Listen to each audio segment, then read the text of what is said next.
Hi, my name is Jefferson, and I have chosen to do my demonstrative speech on how to set a monthly budget.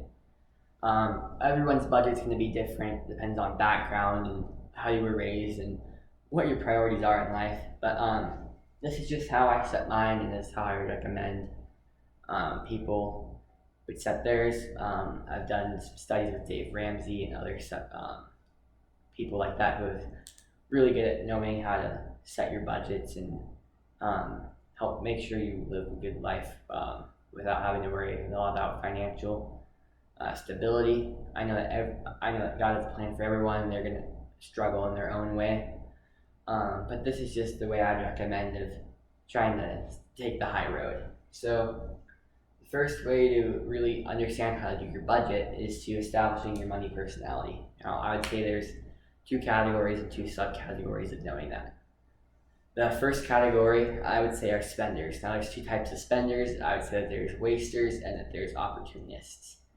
Wasters are people who are shopping spree.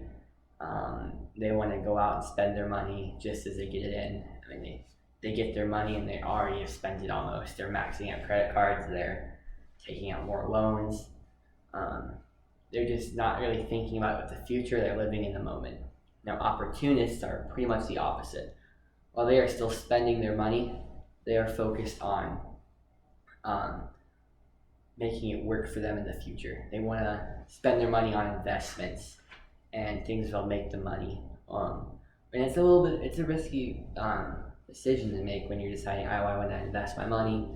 It's risky to know where to invest it and how to do it. So there's a lot of financial advisors you can use, people who can help you, people who, even though they cost a little bit of money, will help you make money. That's the main thing. It's the old saying, says you have to spend money to make money.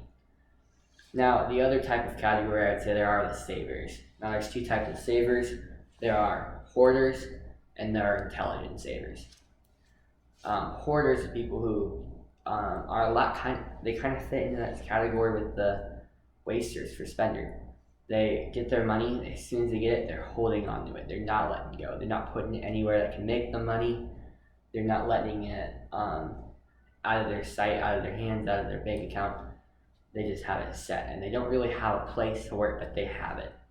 Now, intelligent savers, I'd say, are it's really easy to do. It goes a lot and well with opportunists. They're people who want to save money and they want to save it smartly. They want to save towards a house, towards a car. They want to pay off their student loans. They just want to get their money and send it to the right place. They're still trying to build a better life for them in the future. So I'd say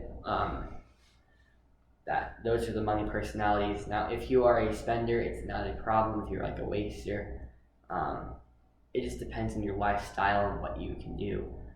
Not every spender is going to switch personalities and become a hoarder or intelligent. No one's ever going to really know it, but they can set their budget more accordingly. If you're knowing, oh, I really like shopping as my hobby, then they can figure that in their budget and make it work for them to where they can still do what they enjoy. So their first step, I would say, is cutting out unnecessary expenses, and that's easy and hard at the same time. There's some things that you've gone on your life every day for years doing. Every day you went to the same coffee shop, you spent your $5, you got your coffee, you sat outside, you've just gotten into this routine. Every day you've gone out to lunch with your coworkers or your fellow students, and you just never really thought about the costs as more as, oh, this is just what I do every day. So say your lunch or your coffee or whatever sends you $5 a meal. Well, you spend that one meal a day, you're going to be running about $35 a month or a week. And that doesn't seem too bad. It seems like, it's just, I'm feeding myself and taking out the groceries. But then you get to your month and it turns into $150 a month. And that's where a lot of people go, I'm not sure how much I'm committed to this. And then you look at your yearly scale. And that usually will encourage people to either take a little bit of a relaxed break from this sort of thing or put precautions and slow down. That's $1,800 a year.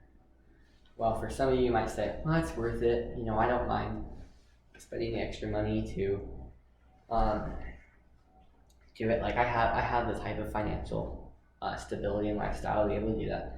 And that's fine. But ultimately, there's a little bit wiser ways you can spend that type of money. I'd say, and you could almost kind of pick up the mind of an opportunist and spend that money on things that will ultimately make you more money in the long run.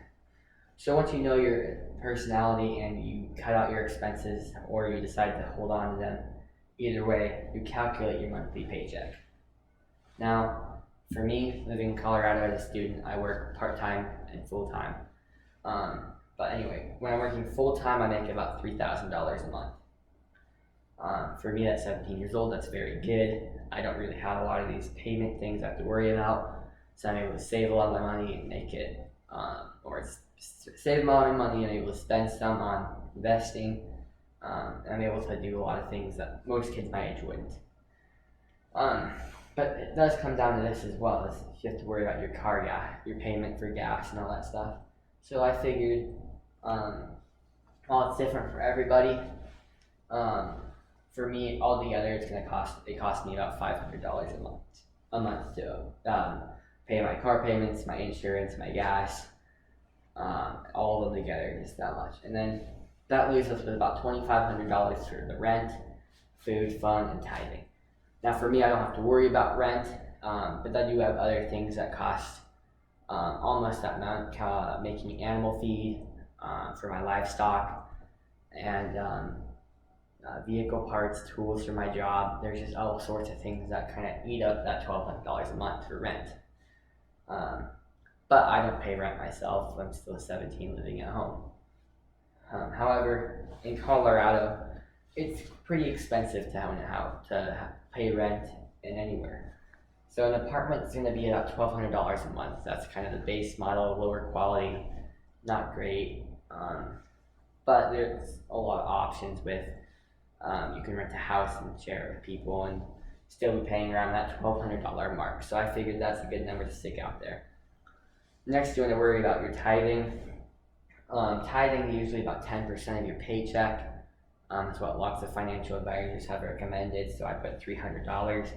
Then you have your food. Food's a little bit of a variable. A lot of people shop differently. A lot of people are into organic.